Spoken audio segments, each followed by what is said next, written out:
ماه نور و رحمت و غفران کجا هستی؟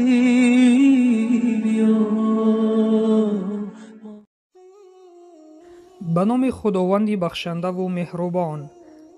از انس خداوند از او راضی باد روایت است که گفت اگر پیامبر صلی الله علیه و سلم مقیم بود 10 روز آخر رمضان را اعتکاف می نشست و اگر مسافر می بود سال آینده 20 روز آخر رمضان را اعتکاف می نشست. روایت احمد.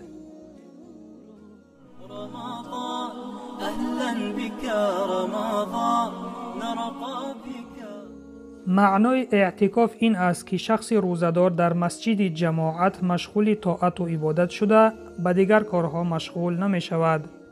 علما در شرح این حدیث می گویند پیامبر صلی الله علیه و سلم در ماه مبارک رمضان در مسجد اعتکاف می نشست. اعتکاف نشستن در ماه رمضان طبق مذهب حنفی سنت مؤکده کفایت است. اگر در مسجد جامع کس اعتکاف ننشیند اهل محله گناهکار می شوند. حکمت اعتکاف نشستن در آن است که شخص روزدار از خیر و ثواب زیاد ماه رمضان به خصوص 10 روز آخر آن برخوردار می شود.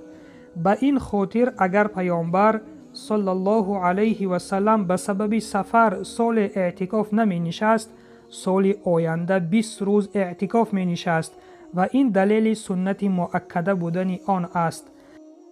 در شرح قدوری ذکر شده است که شیخ ازهری گفته است عجب بر مردم که اعتکاف نمی نشینند و حال آن که پیامبر صلی الله علیه و سلم آن را ترک نمی کرد.